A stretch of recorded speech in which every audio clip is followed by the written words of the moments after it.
Bueno, buenos días a todas y todas, bienvenidas a clase. Hoy tenemos la oportunidad de tener con nosotros al profesor Luis Ortiz, profesor de la casa, que es un especialista en temas de mercado del trabajo, entre otros temas, y enmarcamos esta conferencia también con el apoyo del Barcelona Center for European Studies, que dirige el profesor Javier Arregui. Es un centro de recién creación que se ocupa de temas europeos y políticas públicas de la Unión Europea. Así que nos parece una, un marco de colaboración muy interesante para las finalidades de nuestra asignatura, que básicamente se centra en el análisis de las políticas públicas. Hoy tenemos la oportunidad que Luis nos puede contar un poco su investigación sobre el mercado laboral en clave comparada, y creo que podemos aprovechar para el curso. Así que, sin más, paso la palabra a Luis. Las dinámicas ya las conocemos más o menos. Luis presentará sus ideas, y al final dejamos unos espacios abiertos para preguntas. Podéis intervenir de dos maneras: mediante el chat, yo me encargaré de moderar, o levantando la mano virtualmente con l'icono que nos ofrece el Collaborate, y poder intervenir con vuestra voz. Durante la conferencia os pediría por favor de mantener los micros apagados. Así que, sin más, Luis, tienes la palabra. Muchísimas gracias. Gracias, Andrea. Bueno, sí, en efecto, soy Luis Ortiz, soy miembro del Departamento de Ciencias Políticas y Sociales de aquí, de la Universidad Pompeu Fabra. Agradezco mucho vuestro interés y agradezco mucho la invitación recibida del profesor Javier Arregui y de Andrea. Para mí es un placer compartir esto con vosotros. Os rogaría mucha paciencia conmigo porque, por razones que serían un poco largas de explicar, esta es mi primera experiencia docente con Collaborate. Así que me siento un poco torpe. Si pasan pequeñas cosas, espero que eso, por favor, os rogaría paciencia conmigo. Entonces, ahora mismo, por ejemplo, voy a compartir la pantalla y creo que vosotros estáis viendo la portada de la presentación. Es una presentación que va, digamos, dirigida a compartir con vosotros ideas acerca del papel que tienen las políticas de ocupación en general en una perspectiva comparada en Europa, pero también en el ámbito de la OCDE, y a relacionar al papel con la movilidad interna.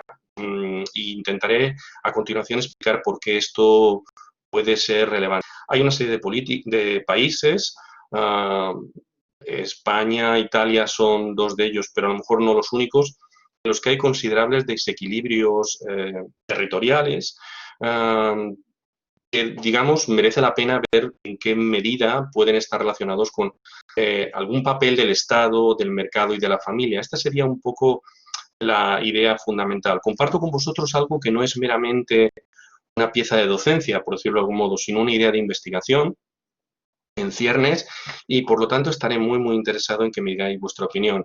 También cuando insisto en que es una idea en ciernes, porque no está acabada. La evidencia empírica que os voy a mostrar es una evidencia que yo creo que ilustra bien la situación de todos nuestros países en esos términos del apoyo de la familia, del Estado y del mercado a lo que nos puede pasar en el mercado de trabajo. Lo ilustra bien, pero es una evidencia todavía circunstancial.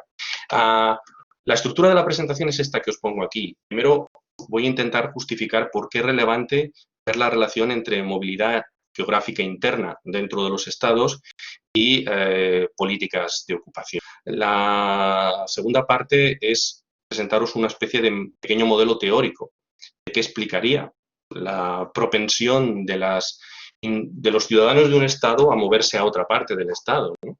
Por motivos fundamentalmente laborales. La tercera es una justificación del enlace que eso puede tener con el modelo analítico que seguramente ya vosotros a estas alturas del grado que estáis haciendo conocéis bastante bien, que es el régimen de bienestar. Tiene tres patas, como ya sabéis, el Estado, el mercado y la familia.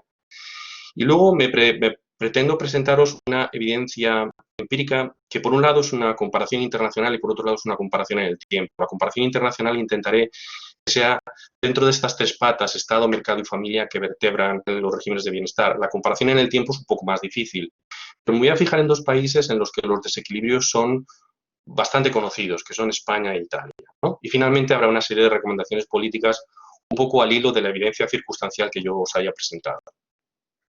Mirad, aquí delante tenéis un gráfico de la OCDE para el 2003 en el que veis en qué medida puede haber una variación internacional enorme entre la tasa de desempleo en la circunscripción o jurisdicción o región o territorio de un estado en donde hay menos desempleo y donde hay más. Llama, por ejemplo, la atención el caso de Italia, pero no solo, podéis ver el caso de España.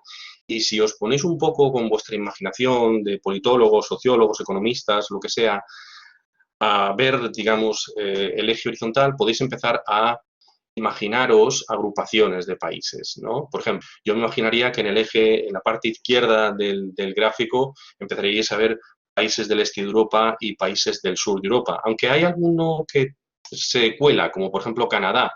Pero bueno, las clasificaciones o el comportamiento de las tipologías no es perfecto. Ya hablaremos también un poco, discutiremos, espero, en qué medida las tipologías son el mejor instrumento para el análisis o para la comparación internacional. Pero bueno, ahí está, ¿no? Veis esa disparidad regional. La disparidad regional, los desequilibrios entre la tasa de desempleo de una región alta y baja pueden no ser un tema, digamos, muy relevante si eso es una cosa que se corrige instantáneamente. Esta presentación que tenéis aquí delante os refleja que tales correcciones no son instantáneas. La, digamos, visión más neoclásica del mercado de trabajo diría que hay una corrección automática, ¿no?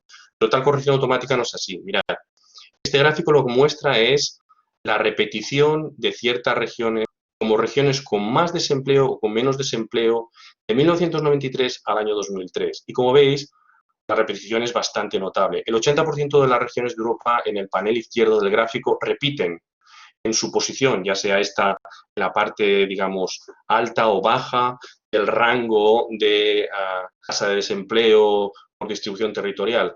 La cosa es un poco distinta en Norteamérica y en el área del Pacífico, dentro de este gráfico, lo que indicaría seguramente que las correcciones del mercado de trabajo en Norteamérica o en el área Pacífico serían un poco más fáciles. Pero en Europa no. En Europa, en términos, por ejemplo, de tasa de desempleo, que es este panel izquierdo, el 80% de las regiones repiten donde estaba. Es decir, si en 1993 era una región con una tasa de desempleo alta, lo es en el 2003. Si era con una región con una tasa de desempleo baja, lo es en el 2003. Es decir, a lo que me refiero es a que los desequilibrios regionales en este aspecto son bastante pegajosos o permanentes o hay una inercia en el desequilibrio importante. Eso hace importante preguntarse qué es lo que hay detrás de estos desequilibrios. Detrás de estos desequilibrios hay factores de oferta y factores de demanda, ¿no?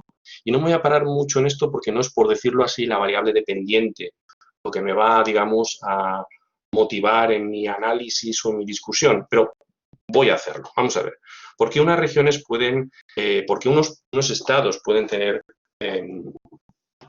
grandes diferencias regionales en cuanto a la tasa de desempleo? Pues podría ser porque hay regiones con tasas de desempleo altas en las que de repente ha crecido mucho la población activa y no ha crecido la economía suficientemente como para dar empleo a toda esa población activa.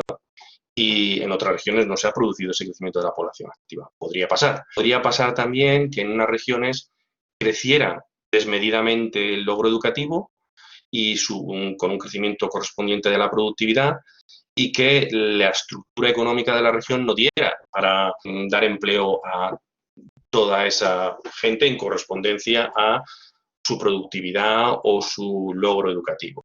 Se produciría entonces un cierto desempleo porque esas personas no estarían dispuestas a aceptar cierto tipo de trabajos por debajo de su nivel educativo o de su nivel de cualificación. Factores de oferta, factores de demanda, como gráfico aquí podréis ver que uno de los factores de oferta es el logro educativo no explica para nada el desequilibrio regional.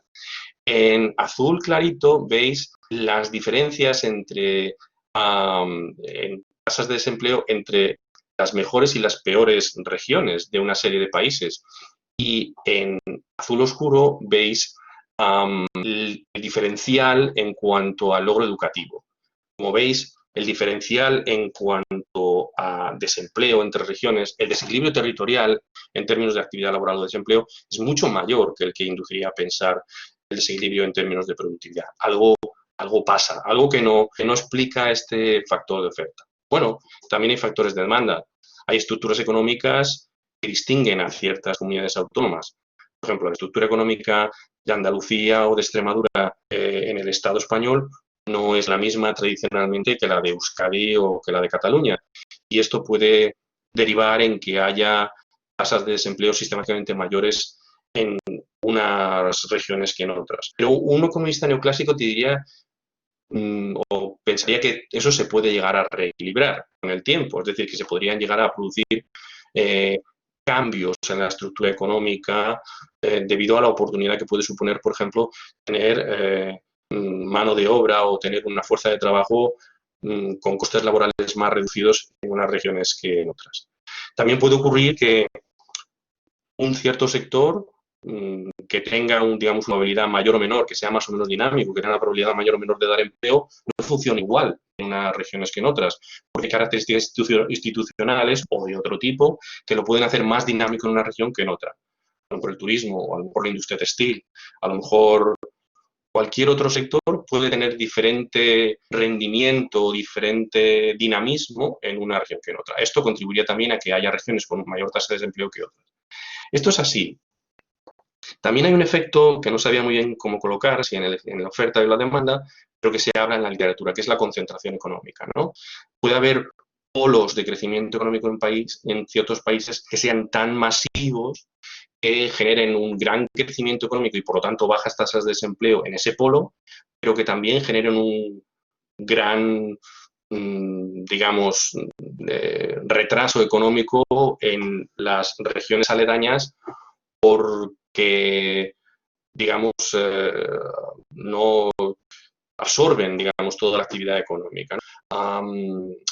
Pero esto es así solo hasta cierto punto. Explicaría por qué hay regiones que tienen muy fuerte o un rendimiento muy alto en términos de crecimiento económico y en términos de bajo desempleo o de alta actividad económica y otras alrededor que están muy distantes de ello.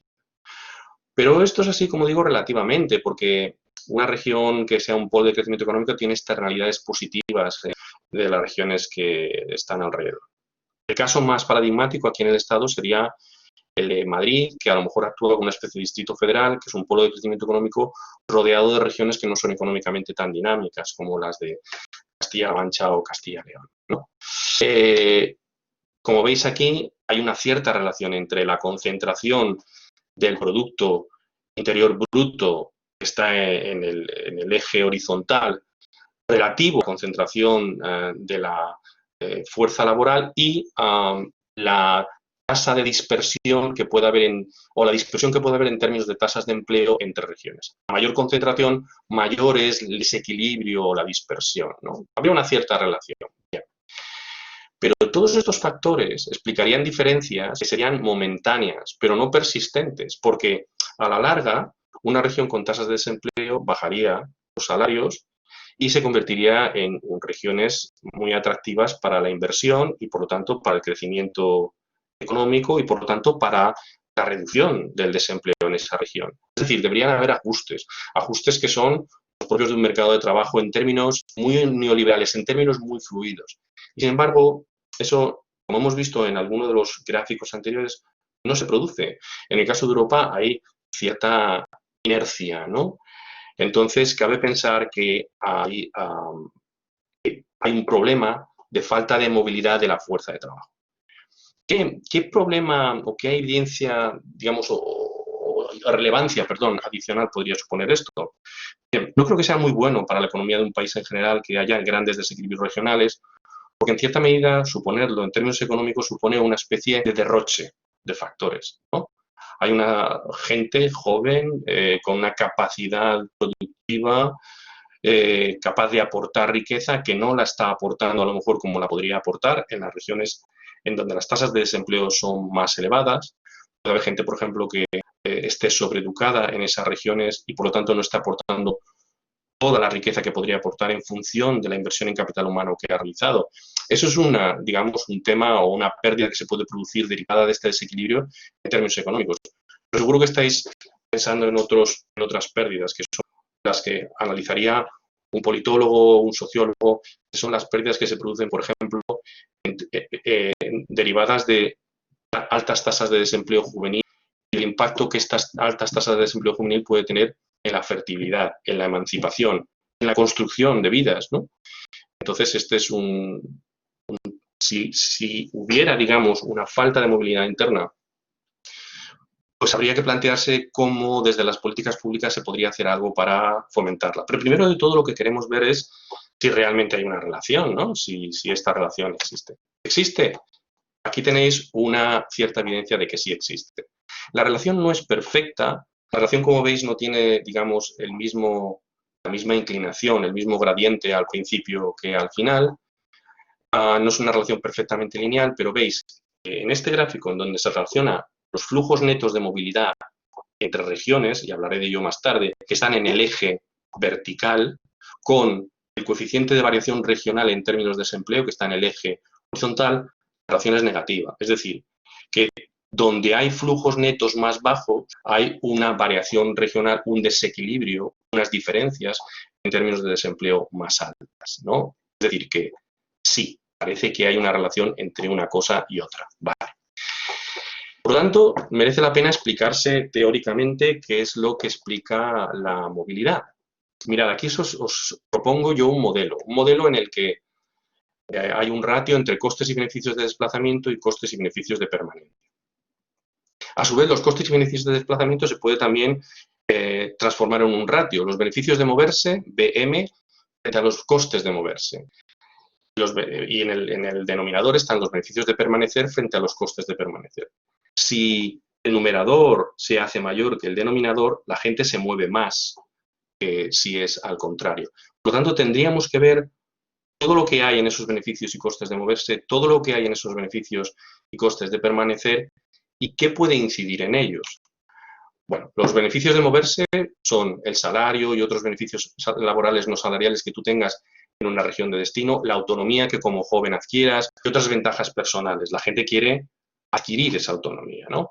Los costes de moverse son, pues bueno, los costes de desplazarse, de alojarse, un coste personal de alejarse de los más queridos, un riesgo también de pérdida de empleo, porque tú, pensaos, ponemos en la cabeza de quien está emigrando, incluso dentro de un Estado. Ahora mismo, digamos, estoy centrando mi presentación en esta movilidad interna, no en la movilidad internacional, no en la migración internacional, pero claro, tiene mucho que ver. El que se mueve también piensa en términos de cuál es el riesgo de que pierda el empleo una vez llegue al lugar de destino. Y si lo pierde, ¿cuál sería el tiempo hasta encontrar otro? Esto en cuanto a lo de moverse. En cuanto a lo de permanecer, pues los beneficios de permanecer son lo que te aporta quedarte en donde estás. A lo mejor tienes ya un alojamiento y una cobertura de contingencias por parte de tu entorno más inmediato. Que te desplazarías, digamos, te ausentarías, te irías fuera del radio de acción de esa cobertura y unas preferencias personales. Tú puedes querer estar cerca de los tuyos.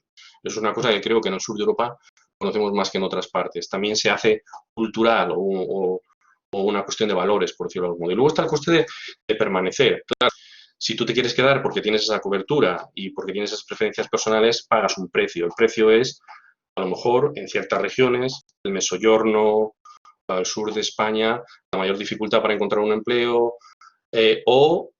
o las menores oportunidades para acceder a un buen empleo. Por ejemplo, el ajuste, lo que pongo aquí, ajuste entre la educación y la formación que ha recibido. Bien. ¿Qué papel puede tener el estado del bienestar o el régimen de bienestar en todo esto? ¿Habéis oído hablar de este concepto? ¿Sabéis de las tres patas que tiene? La idea analítica yo creo que siempre me ha parecido muy atractiva, aunque las tipologías yo creo que están un poco desfasadas o anticuadas como mecanismo de análisis, ¿no? El Estado, el mercado de trabajo y la familia son tres motores para que los individuos en la sociedad cubran contingencias de todo tipo, la vejez, pero también el desempleo a la hora de insertarse en el mercado de trabajo, ¿no? El mercado de trabajo puede cubrir esas contingencias, si funciona bien. El Estado puede cubrir esas contingencias mediante sus políticas. Y luego yo creo que todos aquí sabemos que la familia puede cubrir esas contingencias también, especialmente si el Estado o el mercado no funcionan, ¿no? Y sabéis que eso ha generado toda una tipología en la que más o menos unos regímenes hacen más hincapié en el papel de cada uno de estos tres polos en la cobertura. He colocado estos regímenes en donde más o menos se ubicarían en función de la importancia que le dan a los dos polos. Por ejemplo, el régimen de bienestar socialdemócrata, constituido por países donde hay un estado del bienestar fuerte, yo creo que en términos de políticas de ocupación o de mercado de trabajo lo que hace es priorizar el papel tanto del mercado de trabajo como del Estado en vez del de la familia. Por el contrario, el régimen de bienestar conservador de países de Centro Europa, Bélgica, Francia, Alemania, Holanda no, priorizaría el papel del Estado y de la familia. El de la familia, el del Estado y el de la familia, porque se trata de políticas, digamos, o de apoyos que están destinados a ciertos grupos y en algún caso, especialmente en el origen de estos tres estados del bienestar, a fomentar un formato de familia más o menos conservador, de ahí el nombre de régimen de bienestar.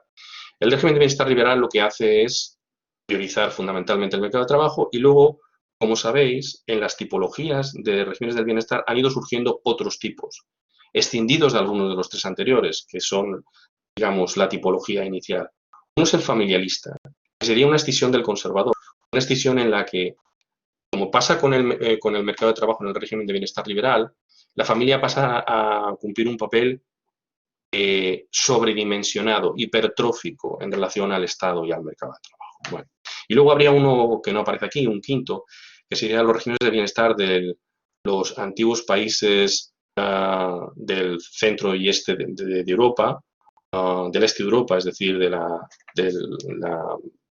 regímenes soviéticos, cuyo régimen de bienestar priorizaba el Estado de forma incluso mayor que el régimen socialdemócrata, pero que debido a la transición a regímenes capitalistas ha sufrido un considerable deterioro de este papel del Estado y por lo tanto es interesante saber dónde se ubican, ¿no? Se ubican posiblemente más cerca del régimen de bienestar liberal o del régimen de bienestar familialista, y es todo un tema de estudio y de interés. Bien, pues bien, lo que voy a analizar ahora es desde cada uno de estos puntos qué puede hacerse para fomentar la movilidad interna. El Estado puede jugar con sus políticas de ocupación y de forma estándar, si estáis muy interesados en estas políticas de ocupación, os remito al curso sobre políticas de ocupación o a la asignatura sobre políticas de ocupación que también tenéis a vuestra disposición en el programa. Están categorizadas en políticas activas, políticas pasivas o la regulación de empleo. Estas son las cosas que el Estado puede hacer en términos de políticas de ocupación. Explicaré más adelante en qué consiste. Están las políticas de vivienda, ¿no? El fomento del alquiler. Y finalmente están ayudas específicas que en términos de subsidios o de exenciones fiscales se puedan ofrecer para ayudar a la familia, para ayudar a familias que están comenzando, para ayudar a familias que tienen niños pequeños, para ayudar a familias que están intentando asentarse, etc. Las políticas pasivas de ocupación son las más antiguas. Consiste en cubrir al desempleado, cubrir los ingresos que proporciona el desempleo mientras el individuo busca un desempleo. Son los subsidios de desempleo o son apoyos que se dan al desempleo sin haber dado una cotización previa. Y os pongo algunas dimensiones que se consideran para poder comparar la generosidad de los países. Por ejemplo, cuántos desempleados del total de desempleados hay cubiertos por un subsidio, cuánto les dura el subsidio, la tasa de reemplazo, qué porcentaje de sus ingresos previos resultan recuperados mediante el subsidio. Eso es la tasa de reemplazo. O la condicionalidad del subsidio, es decir, cuánto de duro es el Estado a la hora de concedértelo o cuánto de duro es a la hora de denegártelo si no has cumplido alguno de los criterios. Por ejemplo, rechazar una oferta de trabajo. Eso es las políticas pasivas. Las políticas activas surgieron, perdón, me debería haber puesto ALMP, bueno, surgieron más adelante y tratarían de resolver problemas que empezaron a surgir en los años 90, en función de los cuales se creía que las políticas pasivas no acababan de ser efectivas para resolver problemas de ajuste en el mercado de trabajo. Y consisten básicamente en estas cuatro cosas que os pongo. Son inversiones que el Estado hace para formar a los individuos, sobre todo a los desempleados, para intentar actualizar una formación que se considera que es obsoleta, razón por la cual algunos desempleados pueden tener dificultades para encontrar un empleo o para salir de un paro de larga duración. Los servicios de empleo, de ayuda a la búsqueda de empleo, los subsidios que se dan a los empleadores o las deducciones fiscales que pueden tener por contratar a desempleados jóvenes, a desempleados mayores, o finalmente la creación directa de empleo por parte del Estado para resolver ciertos problemas de desempleo. Por ejemplo, el Plan E, famoso, que llevó a cabo Zapatero cuando acababa de estallar la gran recesión del 2008, ¿no? Las dimensiones a considerar aquí, que yo me gustaría que sería el gasto en el Producto Interior Bruto, es decir, lo que supone este gasto en políticas activas, en términos de la riqueza del país. Mejor aún es, aunque no os lo puedo ofrecer, cuánto supone este gasto en términos de por cada desocupado que hay, ¿no? Es decir, prorrateado por cada desocupado. Y finalmente, el número de participantes, es decir, el número de desempleados que participan en algunos de estos programas que constituyen las políticas activas de ocupación. Y finalmente está la regulación del empleo, que yo creo que es una de las cosas a las que en España podemos recurrir más para intentar resolver los problemas de desempleo y siempre de forma fallida, que es regular el empleo, regular el despido o regular la contratación temporal. El nivel de regulación del empleo fijo y del empleo temporal son también dimensiones que se pueden comparar los países y hay algunas, digamos, disposiciones específicas para el despido colectivo que también constituyen un indicador estándar para que se puedan comparar países de la OCDE. ¿Por qué esto podría ser bueno para la movilidad? Os lo paso a decir a continuación. Vamos a ver. Cuanto más generoso sea el Estado en términos de políticas pasivas o activas, cuanto más le prometa que cubrirá contingencias a la hora de moverse a otra región del país, pues menores los costes de moverse, CM, se aumentaría la movilidad. En cuanto a EPL, a la regulación del empleo, aquí hay un debate, porque hay una parte de la literatura que piensa que cuanto más se reduzcan las restricciones al despido de los empleadores, más fácil será que contraten, sobre todo a jóvenes. Yo os he de anunciar aquí, no me puedo parar demasiado, que eso no es así. Es decir, que la evidencia empírica que se ha encontrado no dice que tasas o que niveles más bajos de regulación del empleo fijo o temporal faciliten el empleo juvenil. De hecho, hablaré más adelante de ello. De hecho, yo creo que muchas de esas políticas han estado fundamentalmente mal guiadas y han generado algunos de los problemas que contaré a continuación. Otras cosas que puede hacer el Estado y otros efectos que puede tener sobre la movilidad. Las políticas de vivienda, está claro, ¿no? Si tú tienes unas garantías que el Estado en destino te va a ayudar porque hay un fomento del alquiler o una facilitación del acceso a la vivienda, es más probable que te muevas que te quedes. Y finalmente, si sabes que hay un apoyo específico a la emancipación o a las situaciones específicas de la juventud, como pueden ser, por ejemplo, empezar a tener hijos, pues también te animas a moverte. Porque el tema de moverse y el tema de la fertilidad o la formación de la familia están un poco enlazados. Todo este tema que estoy hablando quizás se daría para hablar más de ello. Y temo que estoy extendiendo demasiado. Bien, lo anterior, lo del slide anterior es lo que el Estado puede hacer para facilitar moverse. Lo que el mercado y la familia pueden hacer pues son otras cosas. Si el mercado funciona muy bien, que significaría que hubiera tasas de desempleo muy bajas, tasas de temporalidad en el empleo bajas, o, atención, esto es importante, una fácil conversión de empleos temporales en fijos, aunque el Estado ayude poco, la gente puede pensar, me muevo porque la cobertura del Estado no es mucha, pero sé que en el mercado voy a encontrar la cobertura de contingencias necesarias en caso de moverme. Y finalmente está la familia. La familia puede hacer cosas, sí. Puede apoyar financieramente al que se va lejos, puede apoyar, ayudarle en el alojamiento, o puede cubrir sus contingencias en el desempleo. Pero atención, la familia es un arma de doble filo, porque esto lo puede hacer en destino y en origen. Y si lo hace en origen, y ese es uno de los argumentos de esta presentación, puede tener efectos paradójicos sobre la movilidad. Bueno, atención. Ahora voy a presentar, por ejemplo, esto es lo que me refería con lo de la familia, sí, perdona. Este es un esquema que hago yo y es una forma y que tengo yo de entenderla que me gustaría mucho compartir con vosotros. Mirad, como veis, aquí solo hay una celda, esta que estoy, perdona, solo hay una celda, esta que estoy señalando con el cursor, espero que lo veáis, en que la movilidad es baja. La movilidad es baja cuando la cobertura del Estado y del mercado es baja, la cobertura del Estado y del mercado en términos de lo que puede hacer para fomentar la movilidad, y la cobertura de la familia es alta, o relativamente alta. Cuando la cobertura de la familia es alta y la cobertura del Estado y del mercado son altas, la movilidad es alta. La movilidad puede ser alta. Pero si el Estado y el mercado no te cubren, no te dan seguridades para moverte y la familia sí, mi hipótesis es que puede que te quedes donde estás, incluso a pesar de lo que puede suponer quedarte donde estás, es decir, a pesar de los costes de permanencia de los que he hablado anteriormente. Vale, yo a partir de ahora os voy a presentar una evidencia que es, como he dicho antes, temporal, para Italia y para España, y luego internacional.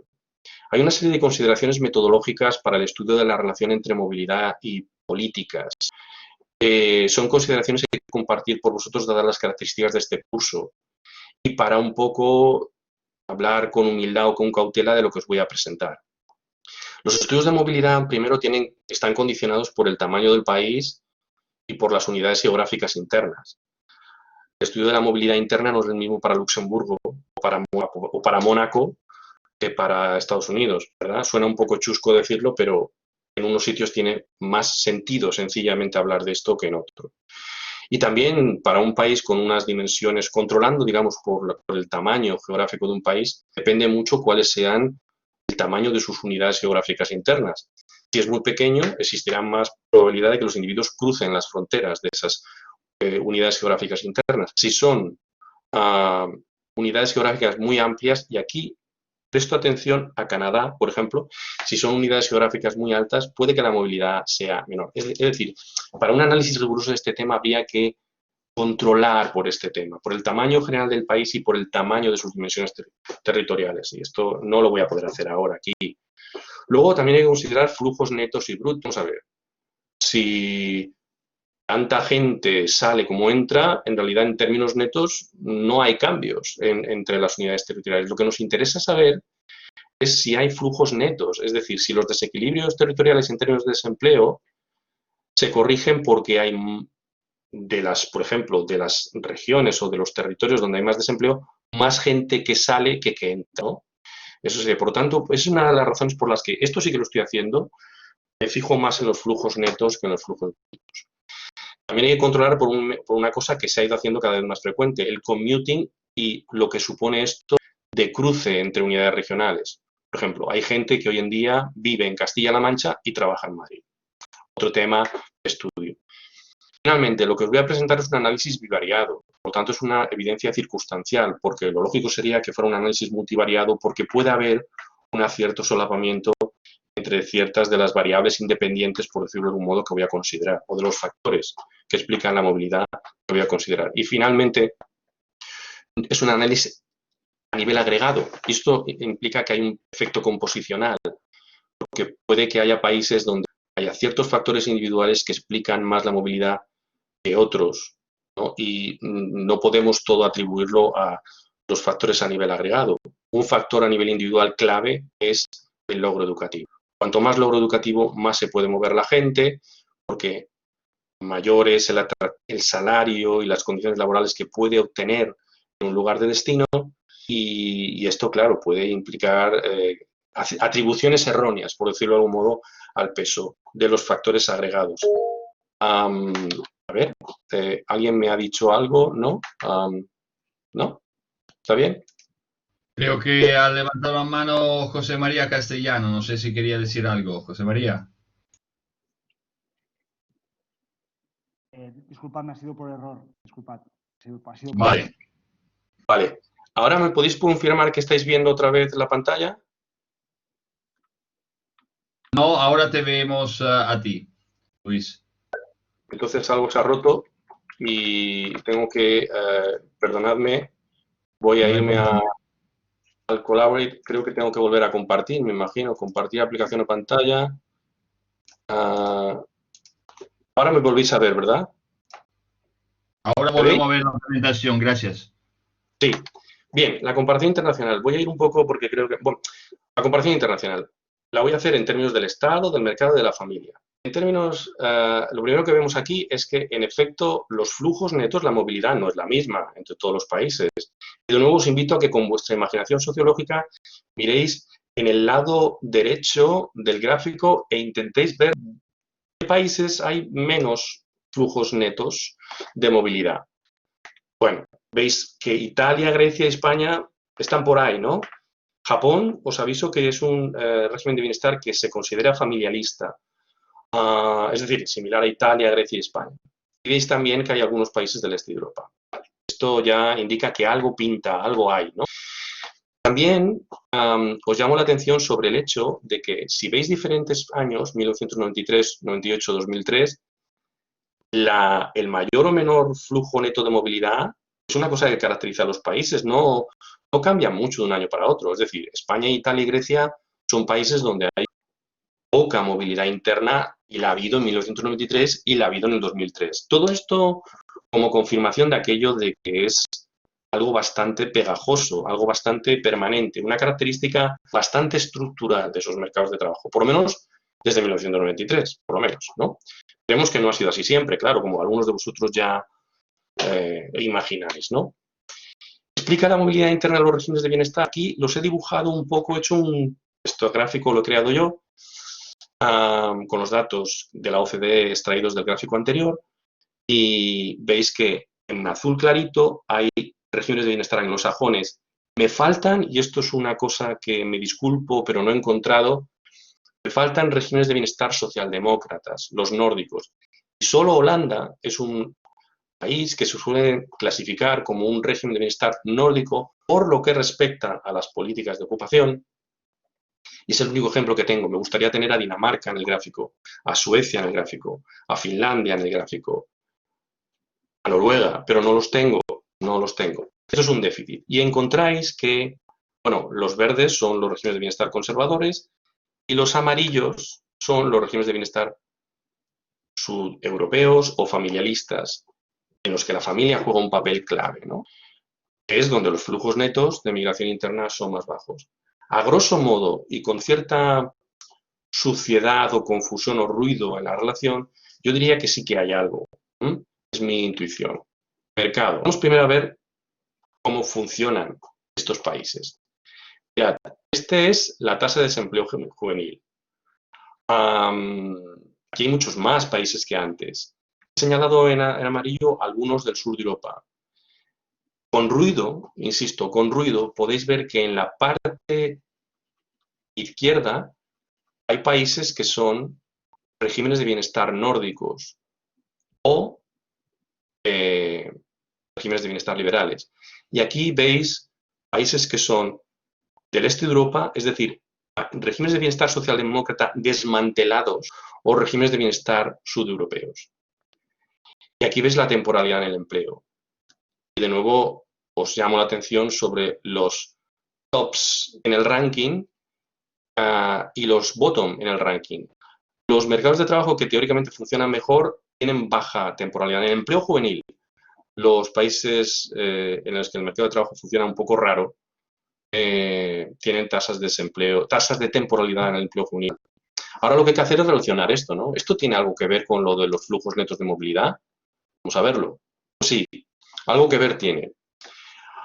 No es una relación súper fuerte, pero es una relación. Explica un 24% de la varianza y la relación no es exactamente la misma al principio y al final del rango de la variable de flujos netos de movilidad interna, pero más o menos podemos ver cómo cuanto mayor es la tasa de paro, menor son los flujos netos de movilidad interna. Es decir, si la tasa de paro juvenil es alta, vaya, parece que influye en que la gente se mueva menos, ¿no? Y si la tasa de temporalidad en el empleo es alta, también un poco influye en que la gente se mueva menos, aunque, como veis aquí, la R cuadrado, el porcentaje de la varianza que explica esta variable es más pequeño. Claro, aquí estamos hablando de relaciones bivariadas. Esto es solo una evidencia aproximativa, circunstancial, pero ya es interesante ver que una en una ciertos indicadores del funcionamiento del mercado de trabajo tienen un poco de relación con los flujos de movilidad interna, ¿no? No todo es cultural, hay algo que está en el mercado de trabajo. ¿Y el Estado? ¿Qué puede hacer el Estado? Recordar políticas de ocupación, políticas de vivienda, ayudas a la familia. Pues aquí está la cobertura de los subsidios de empleo. Países generosos, países no tan generosos, ¿no? Y la relación es esta. Tenéis los flujos netos de movilidad interna. Cuanto más nos vamos a la derecha en este eje, mayores son los flujos de movilidad interna, es decir, mayor es la movilidad entre regiones. Aquí hay países que son anglosajones. En estos países anglosajones no parece que el Estado tenga que hacer algo muy grande para que haya grandes flujos de movilidad interna. Posiblemente, es mi hipótesis, porque hay otro variable que está interviniendo ahí, lo que llamaría a un análisis multivariado, ¿no? La otra variable que está interviniendo es el mercado. Hay una relación que aquí que es, digamos, no perfectamente lineal, pero con esta línea en azul oscuro intento llamaros la atención al hecho de que si omitierais estos países de aquí, la relación sería positiva. Significaría que a mayor cobertura, mayor es la movilidad en general. España, Grecia está aquí abajo porque la cobertura es relativamente baja. ¿Y qué pasa con la tasa de reemplazo? Es decir, la proporción de los ingresos previos que te son repuestos por, digamos, subsidio de desempleo. Pues la relación también es parecida a la que observábamos con la cobertura de desempleo, aunque aquí la R cuadrado, perdón, aunque aquí la R cuadrado es, el R cuadrado, o sea, el porcentaje de la varianza explicada es un poquito más bajo. No es tan clara aquí la relación entre tasa de reemplazo y movilidad interna como lo era con la cura del desempleo. Bueno, esto por lo que respecta a las políticas pasivas. Las políticas activas utilizo otros indicadores. Por ejemplo, aquí, ¿cuánto se esfuerza cada país en ello? Claramente, Holanda y Dinamarca son muy conocidos, pero también Alemania, Suecia, por el énfasis que ponen en políticas activas de ocupación. Es decir, el énfasis que ponen por que los servicios de empleo sean buenos y estén bien financiados para facilitar, digamos, la simetría de información entre empleados y empleadores a la hora de encontrar un empleo. Países en los que se emplea mucho dinero en formación adicional para los empleados y para los desocupados. Bueno, países de este tipo, ¿no? Y aquí tenéis otros países de la OCDE que están un poco más abajo. Por ejemplo, Estados Unidos, que como buen país liberal no le da mucha importancia a las políticas de ocupación, no solo las políticas activas de ocupación. ¿Cuál es la relación? La relación vuelve a ser un poco no lineal. De nuevo, lo mismo. Yo entiendo que en estos países, Estados Unidos, Reino Unido, todo lo fían al mercado como forma de cobertura de las contingencias que pueden tener los jóvenes a la hora de desplazarse. No lo fían mucho al Estado. Pero si omitís esos países, veis que la relación es bastante lineal. Y que cuanta mayor es la cobertura, por ejemplo, Holanda, Alemania, Francia, mayor es la movilidad. Cuanto mayor es la cobertura, es decir, cuanto más alto es el porcentaje de la riqueza del país que se gasta en esto, mayor es la movilidad interna. Aunque estoy de acuerdo que movilidad interna, por ejemplo, en el caso de Holanda, puesto que es un país relativamente pequeño, no es lo mismo que movilidad interna en el caso de China o de Estados Unidos. Pero bueno, mirad, que generosidad significa movilidad. Un poco, ¿eh? Y esto por lo que respecta a la regulación del empleo. Mirad, lo de la regulación del empleo me ha permitido el lujo de no mostraros, digamos, relación entre nivel de regulación del empleo para fijos, nivel de regulación del empleo para orales y movilidad. ¿Por qué? Pues porque es muy engañoso. Porque lo que importa en realidad no es el nivel de regulación del empleo para fijos o para temporales. Lo que importa mucho es la diferencia que hay entre el nivel de regulación de fijos y temporales.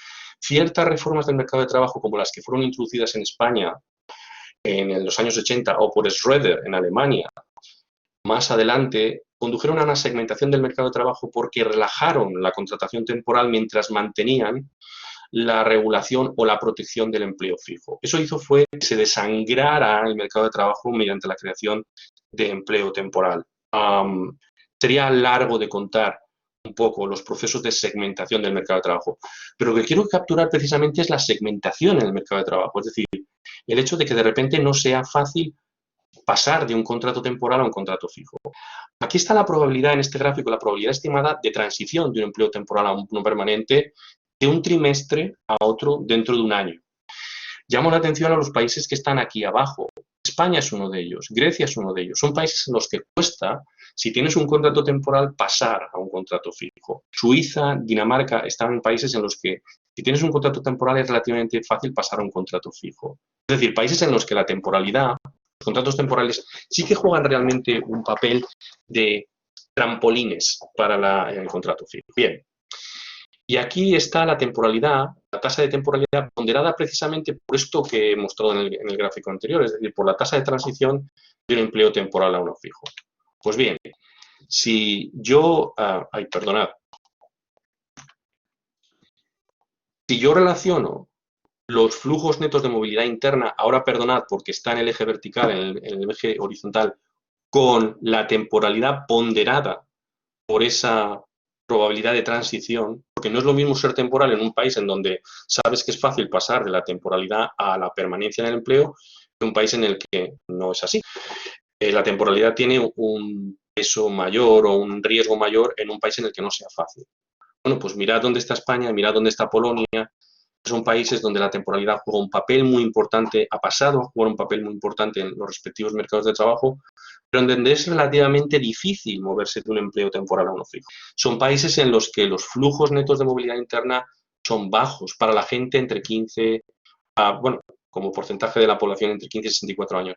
Eso significa que si existe un, digamos, riesgo razonable de que no consolides tu puesto de trabajo en un lugar de destino, si tú eres un trabajador, un joven de Murcia, ya no te mueves con tanta facilidad a La Coruña si sabes que el contrato temporal que te están ofreciendo allí tiene menos probabilidad de pasar a un contrato fijo de lo que es en el Reino Unido o en la República Checa, ¿no?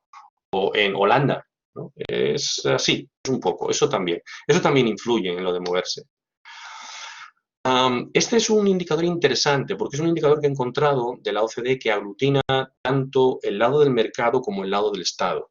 Si leéis aquí en esta bafarada que encontráis, esto aglutina, por decirlo de algún modo, dice, os lo traduzco, las pérdidas de ingreso esperadas, medidas como el porcentaje de los ingresos previos, que se asocian con una serie de cosas, con el riesgo de llegar, de perder el empleo, de llegar a ser desempleado, con la duración esperada del desempleo y, atención, con el grado de mitigación de esas pérdidas que suponen las transferencias del gobierno. Lo que digo, aquí en este indicador creo que se aglutina parte del Estado y parte del mercado. Lo que encontráis es esto. Cuanto mayor es la inseguridad laboral, menores son los flujos netos de movilidad interna. No proporcionar seguridad laboral a los jóvenes, no proporcionarla desde el Estado o desde el mercado, reduce los flujos de movilidad interna y, por lo tanto, reduce la eficiencia en el funcionamiento de los mercados de trabajo a nivel estatal. Eso sería un poco la conclusión que yo extraería de este gráfico, aunque la relación no es perfecta, no es perfecta. Bien. Hasta ahora hemos hablado de políticas de ocupación. Permitidme que hable de otras cosas que necesariamente intervienen en la movilidad. Por ejemplo, ayuda al Estado al alquiler. Mirad, aquí tenéis la ayuda del Estado al alquiler. En cierto modo, no es la ayuda del Estado al alquiler, pero es un proxy de la ayuda del Estado al alquiler. Me estoy pasando, perdonad, de tiempo. Son las personas por debajo del 60% de la mediana de ingresos capaces de alquilar una vivienda. Yo lo entiendo como un proxy de la ayuda porque esto es lo fácil que la gente que lo está pasando peor tiene para alquilar una vivienda, para ser los titulares de una alquiler de vivienda. Por ejemplo, en Austria, en Francia y en Holanda lo tienen fácil. En Rumania, en Bulgaria, en Eslovaquia lo tienen difícil. La relación es muy fuerte. La relación es muy fuerte. Cuanto mayor es el acceso al alquiler de la gente que está por debajo del 60% de la mediana de ingresos en el país, cuanto más fácil tiene acceder al alquiler, y puede que lo sea porque el Estado está haciéndolo fácil, por un tema de regulación, no por un tema de transferencias, mayor es la movilidad interna y, por lo tanto, mayor es el ajuste del mercado de trabajo, ¿no?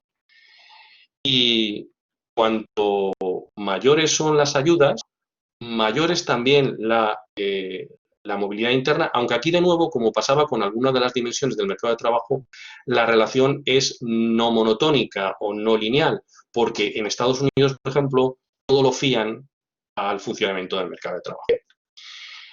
Estado y mercado. Familia. ¿Qué papel puede jugar la familia? Pues la familia, como decía anteriormente, tiene un papel que es un arma de doble filo. La familia promueve y la familia restringe. Esa es mi idea de la familia. Hay una cierta visión, digamos, benéfica de la familia como cobertura de contingencias y otra visión no tan benéfica de la familia como cobertura de contingencias. Os doy dos indicadores. Uno es el porcentaje de gente de 15, y yo creo que esto nos tiene que interesar a todos, el porcentaje de 15 a 29 años, digamos, la composición de los hogares jóvenes. ¿Dónde vive la gente de 15 a 29 años? O sea, ahí tenéis de todo. ¿Dónde viven en Italia y dónde viven en Canadá o en Dinamarca? Y aquí tenéis el cambio que se ha producido entre el 2007 y el 2004. En algunos lugares se ha producido un cambio importante, pero en otros no. Por ejemplo, en España no se ha producido un gran cambio. Y la mayor parte de la gente de 15 a 29 años vive, ¿dónde? With parents, con los padres, ¿no? Bien. Y la diversidad es muy grande. ¿Qué significa que vivan con los padres? Mi opinión es que los padres están actuando como cobertura de las contingencias que no son suficientemente bien cubiertas por el Estado o por el mercado. En ciertos países que son regímenes del bienestar del sur de Europa o regímenes de bienestar desmantelados del este de Europa, de los países del este de Europa. La relación entre el porcentaje de gente de 15 a 29 años viviendo con los padres y los flujos de movilidad interna es claro.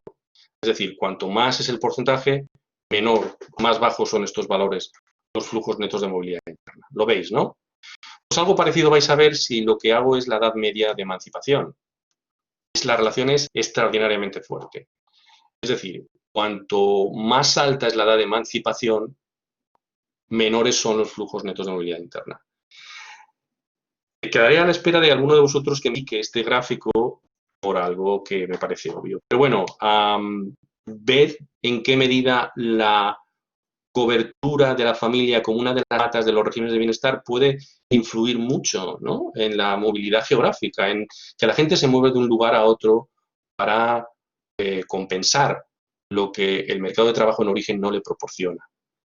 Pero tengo la intuición de que la familia no siempre ha cumplido ese papel. Mirad, esto son dos pequeñas ilustraciones. Lo primero es un vídeo. Si pongo el vídeo, Andrea, ¿puedo poner un poco el vídeo? Sí, tienes que activar el audio para que lo podamos ver. ¿Lo estáis viendo? No, Vale, dejadme un momentín. tienes que... Luis, tendrás que pasar a compartir la pantalla del vídeo, básicamente. Tendrás que compartir Vale. el navegador. A ver si puedo...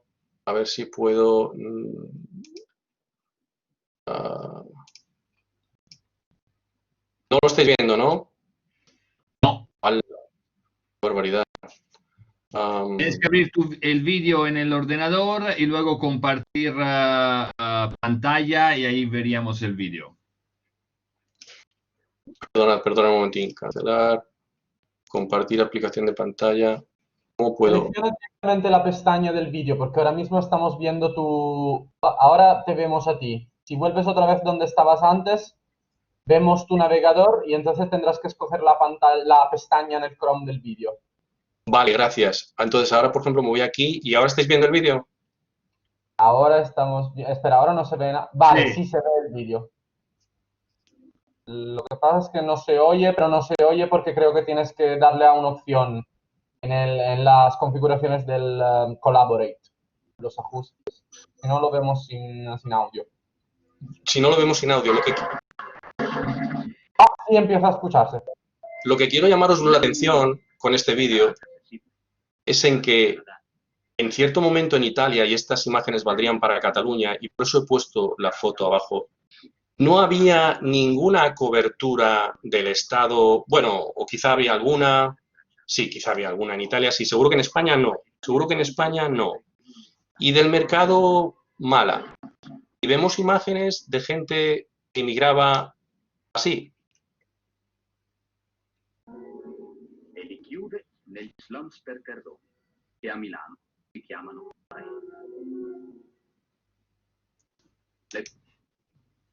Quella che si è lasciata, ma quella che si vorrebbe. Para trabajar así. Para trabajar Occupati, semioccupati, así. disoccupati parziali, stagionali. Il terrone ha il meglio del terrone. El terrone eran los charneos de Cataluña. Disculpadme si empleo ese mismo lenguaje despectivo que se empleaba para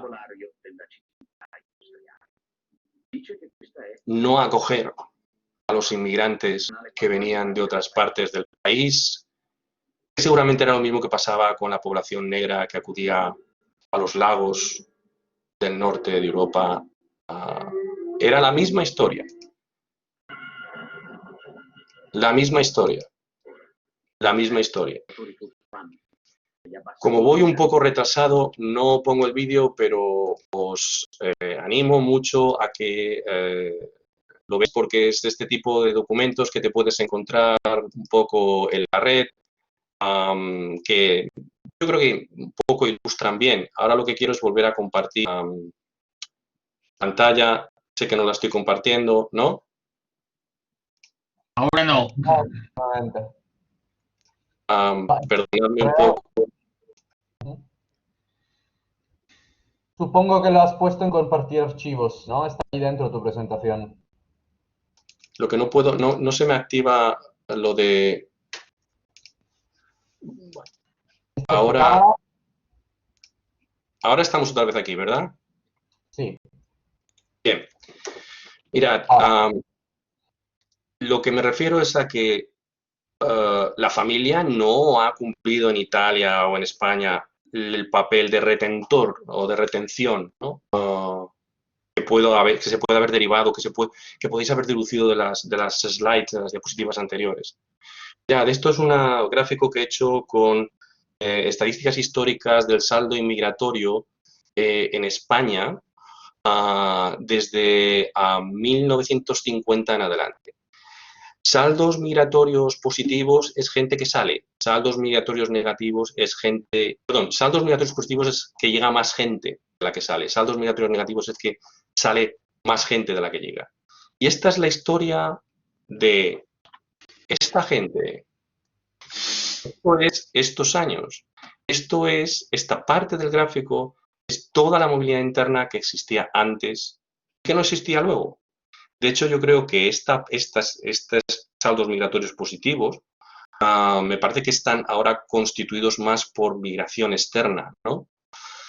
Esta parte del gráfico, la parte de la izquierda, sería la historia de toda la movilidad geográfica interna que en el caso español, se redujo de forma importante. ¿Veis aquí que pone 85-89? Bien. Os llamo la atención sobre la similitud entre este gráfico y uno extraído de una publicación para el caso italiano. Mirad, ¿no os parece parecido? Parece bastante parecido, ¿no? Luego, hay ciertas dinámicas que son comunes y que nos llevarían a tratar de explicar por qué en ciertos marcos, en ciertos regímenes de bienestar, la cosa ha cambiado. El papel de la familia a lo mejor puede haber cambiado. Mi explicación es la siguiente. Había un nulo en los años iniciales, ¿no? En los años del vídeo o los años de la foto que he puesto, de Miseracs, que es un famoso fotógrafo catalán. Había un nulo efecto benéfico inicial del estado del bienestar para promover la movilidad. No había políticas de ocupación, las políticas de vivienda eran nulas, miserables, casi escandalosas. No facilitaba los beneficios de la movilidad ni reducía los costes de la movilidad. No había eso. Había un cierto efecto del mercado de trabajo porque entonces había pleno empleo, pero solo un cierto efecto, porque era fácil encontrar trabajo, pero era trabajo, ya lo habéis visto en algunas de las imágenes del vídeo, malo y precario. El efecto de la familia era paradójico, porque en los años 60 y 70 no había la riqueza o la cobertura familiar que, dada una mejora posterior de los ingresos familiares medios, sería posible en origen. Es decir, un alto coste de la permanencia y un bajo beneficio de la permanencia. Es decir, Si tú eras un campesino en Almería, había un alto coste de la permanencia y un bajo beneficio de la permanencia, ¿no? Salías porque la familia no podía actuar entonces como cobertura de contingencias, como luego sí lo pudo hacer. Por tanto, las conclusiones de mi presentación, y disculparme muchísimo por la enorme longitud, es que, en efecto, el Estado y el mercado cumplen un cierto papel que cabría tener en cuenta en términos de políticas públicas para promover la movilidad interna. Y la familia también lo cumple, sobre todo cuando el mercado o el Estado no cubren esas contingencias. Es el caso de los regímenes familiaristas o del sur de Europa en la actualidad. Las recomendaciones políticas, en mi opinión, y creo que es importante acabar con esto, porque se pueden malentender digamos, las conclusiones de la presentación, es que evidentemente no se trata ahora de desmantelar la cobertura que hoy en día proporcionan las familias a los desempleados en las regiones menos dinámicas de Italia o de España, porque eso sería como volver a las imágenes de Italia y de España en los años 60, es decir, equivaldría a desarrollar el estado del bienestar. Seguro que hay gente que está muy tentado por esta vía, pero no es la vía para promover la movilidad interna. La vía para promover la movilidad interna viene del mercado, es decir, de un crecimiento económico que facilite la movilidad y de un crecimiento del empleo que sea estable. Esto parece bastante importante, porque hemos visto la relación que hay entre dinamismo económico y movilidad interna. Es bastante obvio. Lo que quizá no sea tan obvio es el papel del Estado. Hay un importante papel de la política de vivienda y de ayuda a la familia. Me parece que son fundamentales. Pero también hay un papel de las políticas pasivas, LMP, y de las políticas activas, ALMP, en destino para reducir los costes de la movilidad y aumentar sus beneficios, los beneficios de la movilidad. Y hay un papel de la seguridad que el individuo puede tener en transformar un contrato temporal en un contrato fijo. Es decir, mercados de trabajo fuertemente segmentados no ayudan a la movilidad interna y al final proporcionan también en términos territoriales una baja eficiencia del mercado de trabajo. Y finalmente hay una recomendación política que sería la inversión educativa, porque, y este es un tema que no he tratado, el mayor logro educacional supone que en términos individuales los factores individuales no los he tratado, se aumenten los beneficios de la movilidad y se reduzca el coste de la movilidad, ¿no? Esto es un tema que no he tratado. Por lo tanto, una recomendación política sería también la inversión en formación, tanto en formación de base como en esas políticas activas del mercado de trabajo que son formación ya una vez el individuo ha ingresado en el mercado de trabajo. Esto es todo. Aparte de vuestra atención y comentarios, también agradezco vuestra paciencia, porque creo que me he pasado colosalmente de mi tiempo. Y gracias. Yo creo que ahora voy a intentar ver si puedo recuperar mi imagen y me veis, ¿no? Sí, muchísimas gracias, Luis. No, te has pasado poco, no de forma monumental, no te preocupes. Tenemos 10 minutos para algunas preguntas. Y controlar los tiempos online siempre es más difícil que el presencial. ¿Alguna pregunta? 2 o 3 preguntas por parte de los y las estudiantes. Creo que los datos que nos ha ofrecido y también el marco interpretativo de Luis es muy interesante. Me gustaría escuchar vuestras voces o recoger alguna pregunta rápidamente. Tenemos 8 minutos para poder aprovechar de Luis. ¿Hay temas, hay preguntas? La modalidad es siempre la misma, poder levantar la mano. Julia, adelante. Hola, buenas. Muchas gracias por asistir, ha sido muy interesante. Yo tengo una pregunta. ¿Tú consideras que debe ser un objetivo? Bueno, entiendo que sí, pero estás asumiendo de alguna manera que la movilidad interna debe ser un objetivo perseguido por las administraciones o por quien hace las políticas, ¿no? Es decir, ¿tenemos que aspirar a que haya movilidad interna en los países? No, claro, tienes toda la razón, Julia. A ver, no es un objetivo en sí mismo, ¿verdad? ¿Por qué? Porque va a haber que moverse, ¿no? No, es un objetivo en la medida en que la movilidad interna puede mejorar la calidad de vida o mejorar el funcionamiento del mercado de trabajo. Y diría yo que lo fundamental es que mejore la calidad de vida, es decir, que proporcione mejores perspectivas de desarrollo personal a las personas, ¿no? A los individuos. Eso es así. Sí, sí. Y que en términos económicos, pues facilite un funcionamiento del mercado de trabajo que haga que ruede la cosa hacia adelante y que, por lo tanto, las perspectivas de más empleo en el futuro y mejor empleo en el futuro crezcan, ¿no?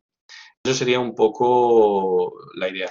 Lo que, fundamentalmente, yo creo que lo que mueve mi presentación o este argumento que he intentado compartir con vosotros es cierta crítica a la idea de que la gente no se mueve por pereza o por, digamos, por una irracionalidad procedente, digamos, de valores. No, no, la gente no se mueve porque es racional no moverse. Es decir, porque en ciertas circunstancias tú te atienes a la cobertura de contingencias que te proporciona la familia cuando nadie más te la está proporcionando. Se puede producir entonces, en términos agregados, un mal funcionamiento del mercado de trabajo, pero que no puede ser atribuido a una irracionalidad de los individuos. Los individuos están haciendo lo que deben. Yo no me movería tampoco. Te lo pongo de otra manera, Julia. Tú eres un trabajador que tienes, trabajadora, con la formación básica. Te proponen irte a La Coruña. Te ofrecen un puesto de trabajo de cajero o cajera en un supermercado. ¿Te vas? Pues no, ahora mismo no. ¿Verdad? ¿Y por qué no te vas? Porque sé que lo puedo encontrar aquí porque está muy precario el empleo en España y no sabes cuánto va a durar, ¿no? Ya. Y piensas que los costes de moverse van a ser mayores que los costes de permanecer. Que los beneficios de mover van a ser menores que los beneficios de permanecer. Claro, Pero sí, en completamente. esta aproximación intuitiva hay una racionalidad difusa, me parece. Sí, completamente. Haces un cálculo. No lo haces exactamente con un papel y un lápiz, pero lo haces, ¿no? Y ¿piensas tú que esa misma oferta de trabajo a un individuo exactamente clonado en el Reino Unido o en Alemania tendría la misma efecto? Bueno, claro, es que depende también del sitio de donde vengas, ¿no? O sea, pero pero claro, sí, dependerá entre países. Un individuo en un lander alemán, alejado de otro lander alemán, le hacen la misma oferta.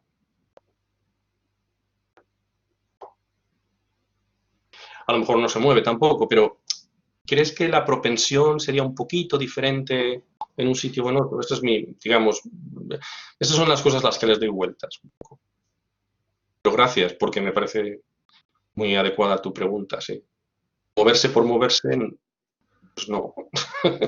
No. Bueno, hay gente que tiene grandes preferencias por moverse porque le gusta moverse, pero eso es una cosa que es más bien de valores y eso. Otras dos preguntas, si las hay, rápidas. Hay una en chat, creo, ¿eh? De José María, la puedes formular. José María, adelante. Hola, buenos días, Luis. Muchísimas gracias por tu presentación, muy interesante. Bueno, en algún momento, algunos economistas, sobre todo después del 2008, han hablado de crear un contrato único, ¿no? Que realmente elimine esas diferencias entre insiders y outsiders, ¿no?, en el mercado de trabajo. ¿Crees tú que esta medida puede crear una mayor movilidad si va acompañada también de un apoyo en políticas de vivienda y de familia? Cualquier cosa que resuelva la segmentación del mercado de trabajo ayuda a la movilidad interna. Eso es mi convicción fundamental. Es decir, si la probabilidad...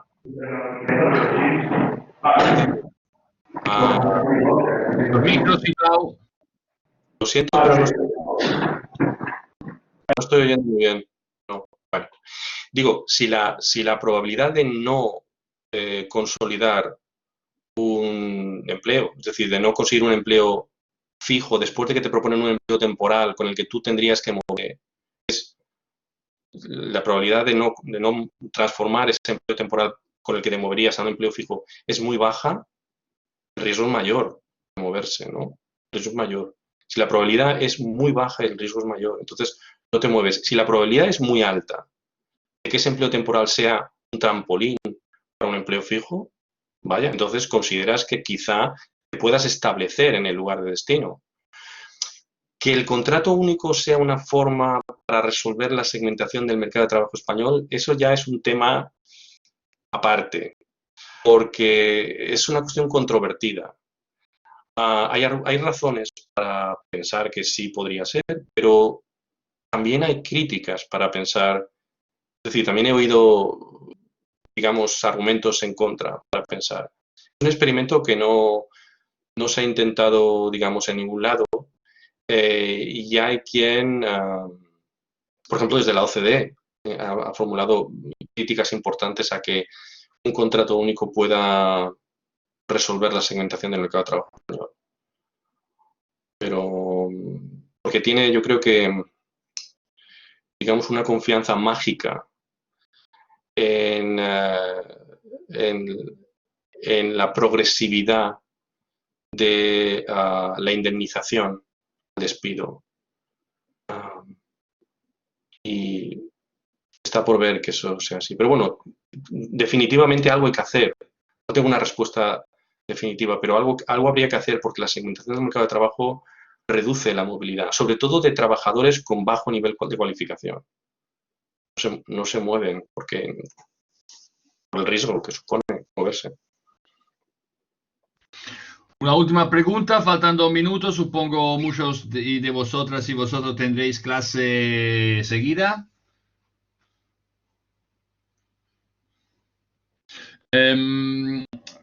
Muy interesante el paralelismo con la inmigración italiana de los años 50 y también con lo que... Sabía que te iba a gustar, Andrea. Sabía que te iba a gustar. Sabía que te iba a gustar, Andrea. Lo hice en tu honor. Gracias, Luis. No, ahí, claro, la observación que me salía es que el perfil también del emigrante era diferente, porque a veces salía con la familia entera, porque también se tenía hijos a edad más temprana y o se iba el hermano mayor y luego se llevaba todo el resto de la familia. Entonces, también lo que comentabas tú es que la familia no te podía proteger porque no había nada, no había nada que ofrecer. Entonces, la necesidad se hizo el resto. Así que eso es muy interesante, ¿no? Poder recuperar lo que la historia nos ha proporcionado ya. Tienes toda la razón, Andrea. Son puntos muy buenos. La familia no actuaba como cobertura de contingencias porque no tenía recursos para cubrir contingencias. No tenía recursos. Entonces, la situación era extrema. Yo, como soy muy aficionado a la literatura y al cine, os recomiendo mucho que leáis Campos de Níjar, de Juan Goytisolo, que es un tipo de novela que es más bien crónica social, escrita en los años 60, para visitar Almería, porque era un lugar donde había mucha inmigración a Barcelona. Juan Goytisolo, un novelista catalán con sensibilidad social, se va a Almería y hace una crónica de lo que ve. Es muy interesante lo que ve. Para esto que estamos hablando, para la movilidad. Es decir, la necesidad desesperada de salir, porque no hay la cobertura de contingencias que dice el régimen de bienestar que puede aportar la familia, no hay. Entonces sí, entonces te mueves. Aunque no haya cobertura del Estado ni del mercado, pero te mueves. Esto en realidad nos coloca en donde está la migración externa ahora, es decir, somos las mismas personas. Los que ocupan ahora los invernaderos del Ejido son las mismas personas que en los años 60 se movieron del Ejido a Barcelona, son con las mismas propensiones y el mismo peso de los mismos factores. Sí, creo que es un paralelismo también, ¿no? Cambiamos de tiempos y vemos otras latitudes y los patrones se repiten, ¿no? La necesidad, la urgencia, la falta de oportunidades, de cobertura de cualquier tipo, te empuja a buscarte, entre comillas, la vida, sea donde sea. Así que, bueno, para terminar con sugerencias literarias, no sé, hay varias pelis del neorrealismo italiano que cuentan un poco o las vicisitudes y las dificultades, ¿no? de estas familias. Bueno, seguiríamos hablando porque la verdad es todo muy interesante y ha sido muy enriquecedor lo que nos has presentado. Desafortunadamente estamos fuera de los límites. Te agradezco personalmente a ti y el tiempo que nos has dedicado. Muchísimas gracias. Gracias al Bases y a Francesco Camonita para su asistencia en la preparación de la conferencia, y gracias a los y las estudiantes que os habéis conectado en esta mañana tan incierta si miramos al otro lado del Atlántico. Así que, pues nada, muchísimas gracias. La sesión está grabada. Luis, te saludo a todos y todas. Muchas gracias a todos por vuestra presencia y atención, y perdonad un poco la longitud. Gracias a todos. Muchísimas gracias. A la propera, que vagi bé. Nosotros volveremos a clase el dimecres de la semana vinent. Adeu, bon dia.